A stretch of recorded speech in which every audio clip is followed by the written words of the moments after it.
Pak Haji, Gini Mas. ini mau tanya. Ini kita sering follow up calon mitra. Banyak dari mereka itu saat kita follow up, ya, mereka di awal ini antusias, semangat sekali. Tapi begitu kita follow up lagi, jelasin ulang, di akhir-akhirnya pasti kendala mereka ada di modal nih. Ini tidak satu dua, banyak seperti itu. Ya? Nah, ini gimana solusi dari Pak Haji? Ya. Jadi gini, memang kalau kita mau berbisnis ya, kalau kita mau berbisnis, bicara modal itu kan kalau bicara tantangannya itu tantangan pertama. Kita mau berbisnis nih, masalah modal itu kan tantangan pertama. Ya, bukan tantangan terakhir itu. Kalau toh punya orang mau berbisnis, punya modal, itu belum selesai masalahnya kan.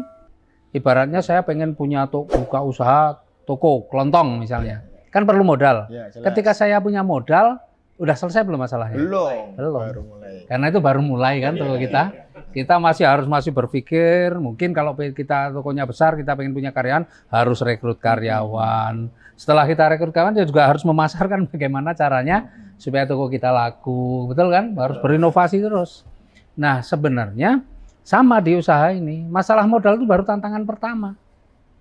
Jadi kalau kita ketemu orang yang wah semangat nih, wah semangat, kan banyak orang nih yang proposalnya banyak semangat banget, kan, banyak banget. proposalnya semangat nih. Ya. Terus kemudian dia bilang, tapi saya tuh nggak punya duit. Nah, itu. Gitu kan. Tapi semangat nih, tapi nggak punya duit. Kira-kira kita bisa percaya dengan orang begituan nggak? Kalau saya nggak percaya, ya berarti itu semangatnya bukan semangat beneran, tapi semangat bohongan. Kenapa? Kalau semangat beneran pasti dia akan berusaha bagaimana dia bisa masalah modalnya ini dia harus bisa atasi.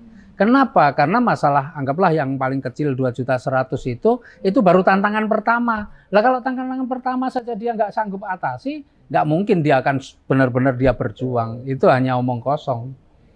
Jadi saya nggak pernah tergoda dengan orang yang kelihatannya semangat tapi alasannya nggak punya duit.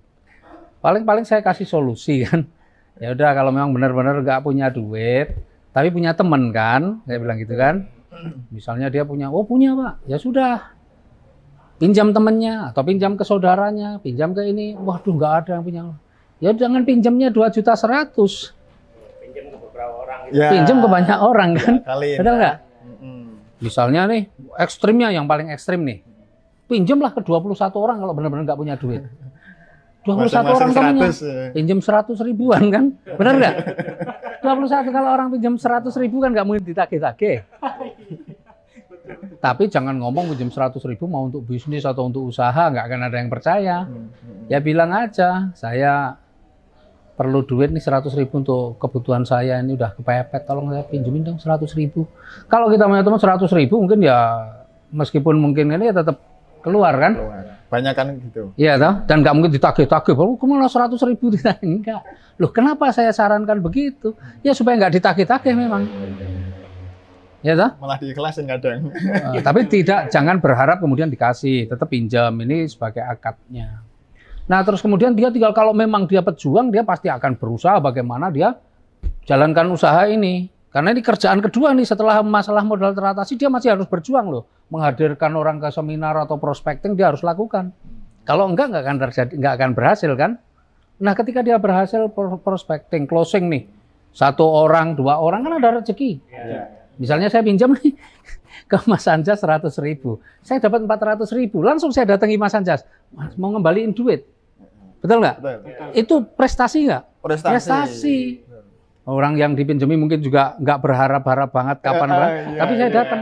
Nah pas kita ngembaliin uang itu misalnya, kita sambil bilang, Mas Anjas, saya kembaliin yang 100.000 kemarin, ya minta maaf, itu sebenarnya yang 100.000 saya pinjam itu saya gunakan untuk modal usaha. Kira-kira ada pertanyaan nggak? Usaha apa kan gitu kan? Nah inilah kesempatan kita prospecting kan? Betul nggak? Betul. Lah usaha apa? Iya. Aduh saya ini juga baru Mas Anjas, saya belum bisa jelasin banyak. Tapi kalau Mas Anjas mau tahu, kebetulan besok ini ada pertemuan. Nah, Kalau Mas Anjas mau tahu, kebetulan besok nih yang ngajakin saya, besok mau ke rumah jam 3, home sharing kan gitu kan. Nah artinya sebenarnya orang kalau memang benar-benar punya semangat, kita harus bisa kasih solusi. Kalau itu pun dia nggak mau, ya sudah lupakan. Itu berarti kamu itu ngomongnya memang cuma omong kosong, kalau memang mau semangat. Betul nggak? Karena kalau orang mau sukses tuh harus mau berjuang. Ada yang dikorbankan. Coba lihat nih orang-orang yang sukses ya. Ya. Kalau cerita lebih ekstrim lagi, Colonel Sanders, KFC berapa dia nawarkan ini yang betul kan? Nah, artinya kalau kita mau sukses ya harus ada coba tes dulu dengan seperti itu. Kalau dia mau lakukan, insya Allah berarti dia tantangan pertama dia sanggup. Insya Allah lulus tantangan pertama, tantangan berikutnya. Tapi kalau cuma berhenti, saya pengen Mas, tapi saya itu nggak ada modal. Ya sudah, tapi kita coba kasih solusi. Ya, karena kalau dia memang benar-benar yakin bisa berhasil, apapun akan dia lakukan. Pengusaha saya juga dulu, modal miliaran yang saya pikir saya juga nggak punya duit pun sampai rumah saya gadaikan, betul nggak? Beresiko kehilangan rumah aja berani. Nah ini kan cuma begitu. Jadi artinya kita nggak usah kemudian tergoda ketika dia kelihatannya, wah saya itu sebenarnya wah yakin nih, cuma saya nggak punya duit.